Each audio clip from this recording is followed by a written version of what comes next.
Rukun Islam yang kelima, menunaikan ibadah haji bagi yang mampu. Tentu saja mampu secara finansial ataupun biaya, maupun dari sisi fisik kesehatan seorang. Namun dari sisi lain, bahwa ketika Allah sudah memampukan atau akan memampukan seorang hamba pilihan untuk berhaji, maka siapapun Allah kehendaki ia akan berangkat menunaikan ibadah haji tersebut. Demikianlah yang kami alami. Dari sisi finansial kami belum memenuhi. Tapi Allah ketika memiliki kehendak, Allah pilih hamba-hambanya sehingga ia dapat menunaikan ibadah haji melalui wasilah hamba-hamba pilihannya juga. Apalagi dalam konteks sekarang di Indonesia yang masa tunggu haji berkisar antara 20 sampai 40 tahun, waktu yang lama. Walaupun mungkin seorang sudah memiliki biaya finansial, tapi suatu saat dengan rentang waktu tersebut kesehatannya sudah menurun dan seterusnya. Lalu dengan seperti itu kita memohon kepada Allah, ya dengan kesehatan kita saat ini walaupun dengan finansial yang kurang, kita memohon dengan keyakinan, motivasi yang tinggi, Allah berikan kuasanya, tunjukkan kuasanya kepada kita, kita mampu melakukannya. Dan itulah yang kami alami, walaupun dari sisi hajinya kami melalui cara yang berbeda, yaitu menjadi petugas. Petugas di sini melayani jamaah haji yang lain, namun dalam arti nanti ibadah rukun haji, kita tetap dapat mendapatkan rukun-rukun haji tersebut.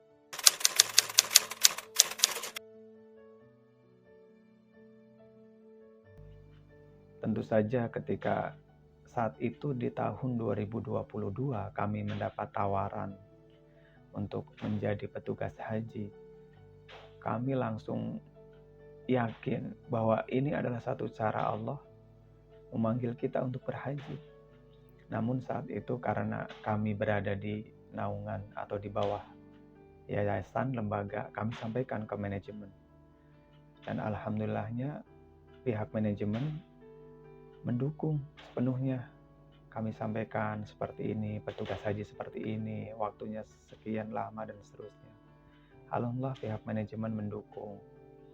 Lalu kemudian kami sampaikan ke orang tua. Karena orang tua di desa, kami telepon. Pada saat itu di telepon pertama itu orang tua belum menyampaikan sesuatu apapun. Jadi karena mungkin saking terharunya dan kami mendengar orang tua itu menangis saat itu, ya kami tutup dulu. Oh, kami juga paham nih. Lalu di hari berikutnya kami sampaikan lagi dan alhamdulillahnya orang tua mendukung. Namun pada saat itu yang kemudian menjadi kesepakatan karena dalam durasi waktu 2 minggu kira-kira kami harus mengambil keputusan apakah mengambil di tahun 2022 tersebut untuk menjadi petugas hajinya.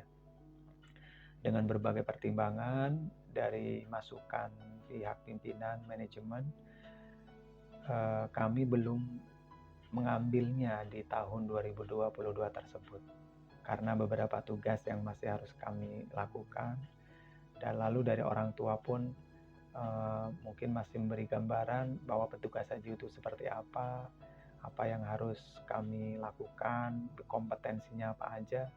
Dari situlah mungkin kami belum siap, intinya seperti itu. Jadi kami sampaikan lagi bahwa kami siap menjadi petugas haji, tapi mungkin belum tahun 2022 tersebut.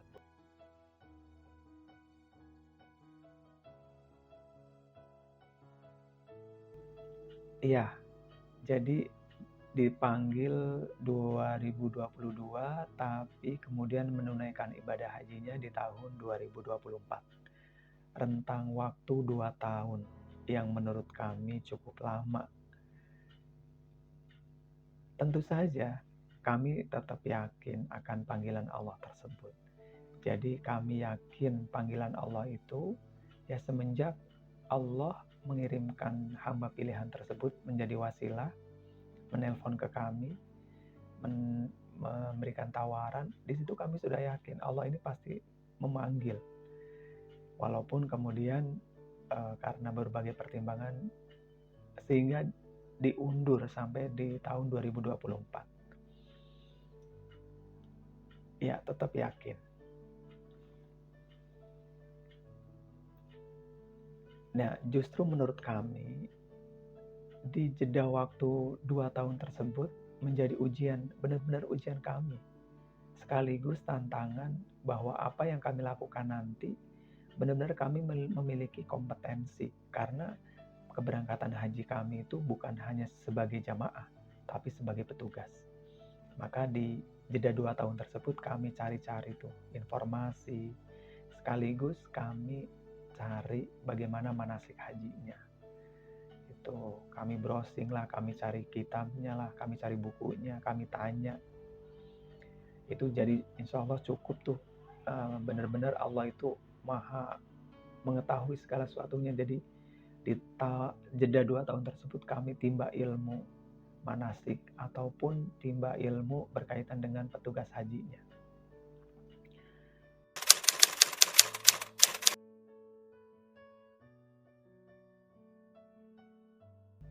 Kalau dari amalan-amalan, ya sebenarnya kami ada sih amalan-amalan tersebut. Tapi kalau dikatakan rahasia mungkin juga tidak. Karena semua orang insya Allah sudah mengetahuinya. Artinya itu amalan itu mungkin seorang juga sudah mengamalkannya gitu. Tapi hanya saja tiap orang mungkin berbeda-beda. Mungkin kualitasnya atau kuantitasnya begitu. Kalau kami yang pasti awal kami tingkatkan amalannya itu adalah tentang birrul walidain.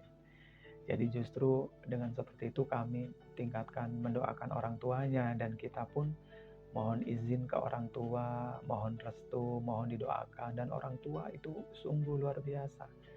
Kami yakin orang tua itu pasti mendoakan kita tiap malam, dan itu yang kami rasakan.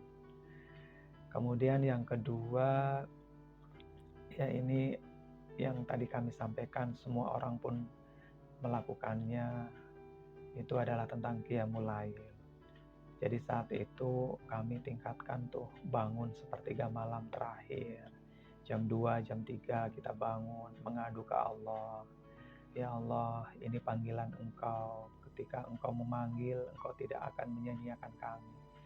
Dan kami pun berusaha sekuat tenaga memenuhi panggilan-Mu, panggilan yang sesungguhnya. Itu kami adukan ke Allah tiap malam, kami sampaikan hajatnya. Dan menurut kami ini adalah juga waktu-waktu yang mustajabah, waktu-waktu yang menentukan. Gitu. Kemudian yang lain ya seperti biasalah, kita tingkatkan sholawat setiap saat, kita berzikir ke Allah. Oh iya, ada juga begini, jadi ketika kita berhaji nanti di Baitullah ke Masjid Nabawi, itu kita pun bisa menggambarkan di Indonesianya gitu. Misalnya panggilan Allah kita penuhi. Lalu panggilan Allah yang di Indonesia itu apa? Kayak misalnya suara azan, itu kan salah satu panggilan Allah. Nah, kita semampu kita itu langsung penuhi panggilan Allah tersebut. Walaupun mungkin dalam waktu tertentu kita masih bekerja, ada tugas. Tapi setidaknya ketika kita mendengar suara azan, kita langsung berkeyakinan, oh ya Allah, ini panggilan Engkau, kami penuhi panggilan-Mu ya Allah. Nah, kalau ada kesempatan kita langsung menuju ke panggilan Allah tersebut. Tapi paling tidak kita meyakini, kita sambut panggilan Allah tersebut. Bahkan suatu saat kami itu punya ini, apa istilahnya, kayak statement, sebelum Allah memanggil, kita sudah menjumpai Allah terlebih dahulu. Atau sebelum Allah memanggil, kita sudah menghampiri Allah gitu. Jadi sebelum waktu sholat, kita sudah berada di masjid. Atau sebelum waktu sholat, kita sudah siap-siap untuk sholat. Ini kan salah satu mungkin cara kita menyegerakan panggilan Allah untuk berhaji. Ya, itu saja. Sebenarnya sih masih banyak ya. Artinya seseorang itu punya kadar zikir ke Allah yang berbeda-beda, amalan-amalan yang berbeda-beda. Hanya saja Allah beri kesempatan kepada kami untuk menunaikan ibadah haji tersebut. Demikian, semoga memberikan inspirasi buat kaum muslimin muslimat yang lain. Terima kasih. Wassalamualaikum warahmatullahi wabarakatuh.